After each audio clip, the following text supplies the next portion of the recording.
acho que em algum tempo você vai ter que fechar a sua igreja lá. Espero que a livraria não. Na livraria não acredito. E chegando novamente o canal Análise Teológica para o vídeo de hoje. Eu sou Alexandre de Sá. Inscreva-se no canal e deixe seu comentário. E o vídeo de hoje mostra um debate sobre a perca da salvação, se o crente perde ou não a sua salvação. E o pastor Elias, nem a teologia arminiana sobre a perca da salvação conseguiu defender diante do calvinista Thomas Tronco.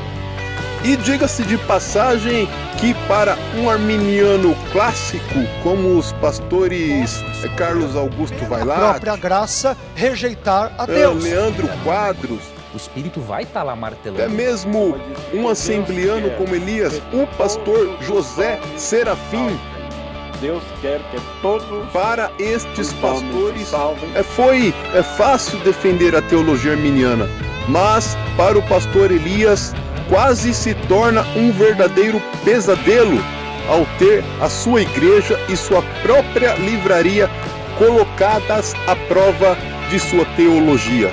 Acompanhem, deixe seu comentário e, se Deus permitir, até a próxima. Um abraço.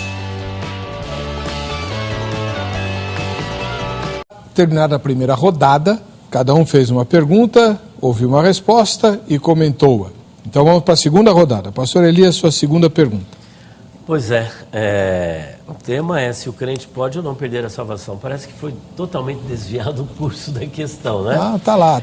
E, por outro lado, dizer que Paulo, ele queria a salvação, Paulo entendia que ele era salvo. Não é pergunta? O senhor tem que fazer a pergunta agora, pastor. É que eu vou fazer uma alicerce, uma faz a pergunta. Depois o senhor faz isso. Pergunta. O mediador é o senhor ou... Não, pergunta lá, pastor. Entendi agora. Pergunta. Então, veja bem... É que nós não temos tréplica. Não temos tréplica, justamente. Agora, com base nessa questão sobre a liberdade de escolha, eu continuo e a minha pergunta será dessa questão sobre o livre-arbítrio. Porque o homem pode perder a salvação justamente porque ele tem a liberdade de escolha. E uma das provas cabais de que o homem tem a liberdade de escolha é que, de acordo com o próprio William Hendricks, no seu livro, o comentário de Lucas, acerca do capítulo 15, falando do filho pródigo, ele diz que o filho pródigo representa o homem caído no pecado. E é curioso que aquele jovem, ele caindo em si, disse: quantos jornaleiros de meu pai têm abundância de pão e eu aqui preso de fome? Levantar-me-ei. Primeira atitude dele, caiu em si, se arrependeu, levantar-me-ei, irei ter com meu pai, e dir-lhe-ei: pai, pequei contra o céu e perante ti, e já não sou digno de ser chamado teu filho. Ele tomou a liberdade de voltar para o pai. Então ele não foi persuadido, não foi convencido, não foi forçado. Ele tomou uma atitude livre. Então, a minha questão em cima disso, se não existe, se o cristão ele não pode perder a salvação, seria salvação, como é que o pastor poderia me explicar, por exemplo, esse texto aqui, olha, se o eleito nunca pode perder a salvação, como o pastor poderia explicar a passagem de Hebreus 6, do 4 até o 6? Sei, mas você falou, a pergunta não era sobre o filho pródigo? O senhor versou sobre o filho pródigo e perguntou sobre outro texto? Então, a minha pergunta é essa, se o senhor quiser responder. Tá bom. Não, eu vou responder. Na verdade, Hebreus 6, segunda versão arminiana, é a morte da teologia arminiana, porque ela não daria chance de alguém recuperar a salvação.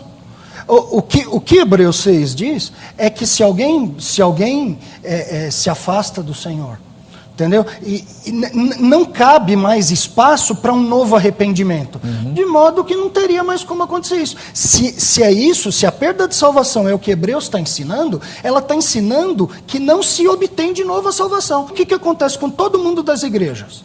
Você crê nisso? Você pecou? Tchau, pode ir para outro lugar porque você não tem mais salvação. Agora peque à vontade, vai no carnaval, faz o que você quiser porque você não tem mais arrependimento. A parábola do filho pródigo não serve para você porque Hebreus 6 diz que não é possível renovar o arrependimento. Então eu não entendo como é que os arminianos usam um texto mal interpretado que mata a teologia deles. A não ser, eu até conheço gente que diz que se perder a salvação não consegue de novo. Mas isso está em seitas, e não no arminianismo pentecostal. Está dentro de seitas. Agora, quando o arminiano pentecostal quer crer nisso, ele também tem que crer que não pode obter salvação de volta. Matou a teologia, fecha a igreja. Aí não tem mais reunião de disciplina. Cadê a disciplina? Qual o objetivo da disciplina? Sabe por que o filho pródigo voltou? Porque a consequência do pecado, o disciplinou, ele voltou. É o que a Bíblia ensina a gente fazer.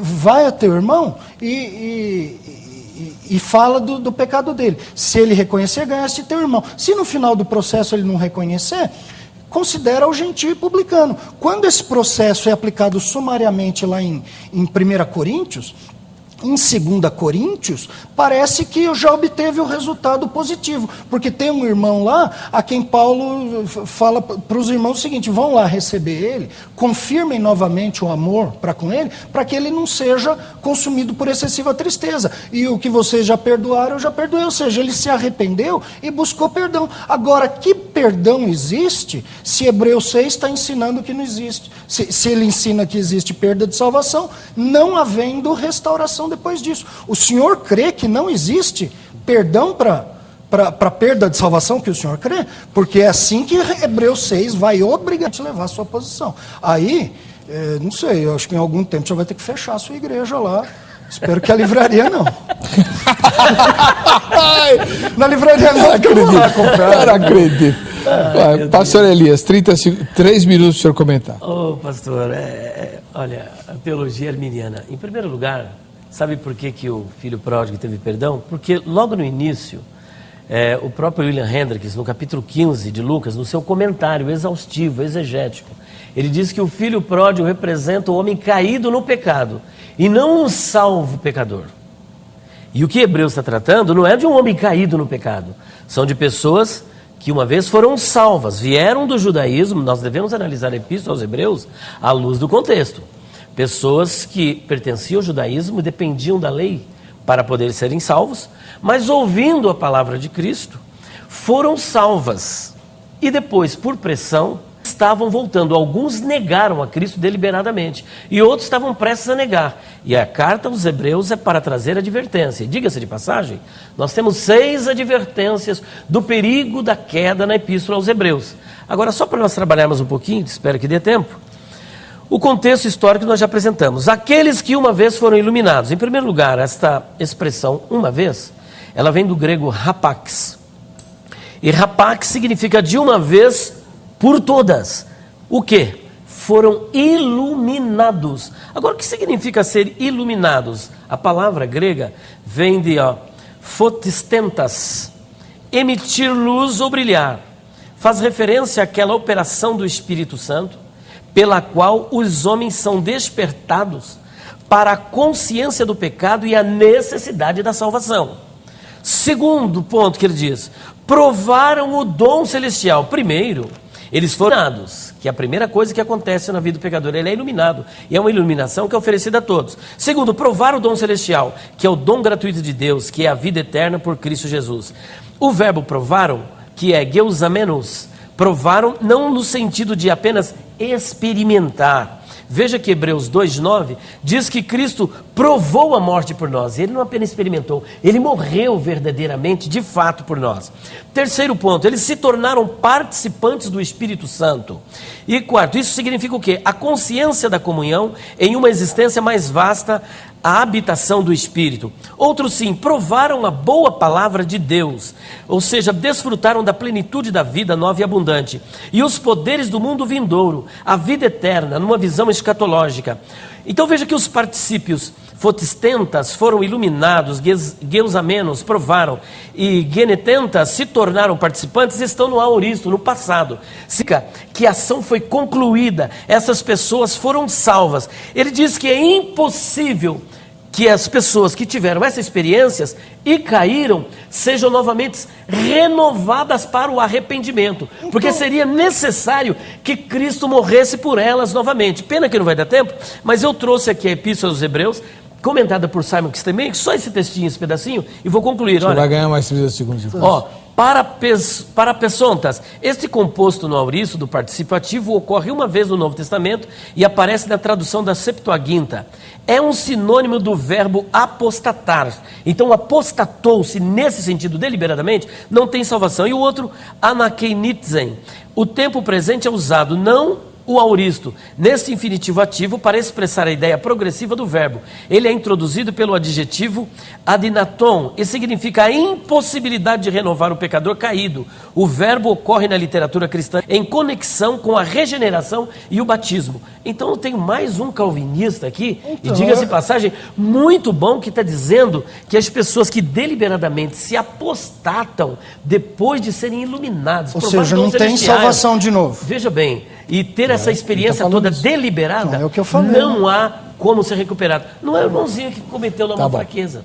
Acabou o nosso tempo, inclusive do bloco, a gente... não sei, eu acho que em algum tempo você vai ter que fechar a sua igreja lá. Espero que a livraria não. Na livraria não, acredito. Não acredito.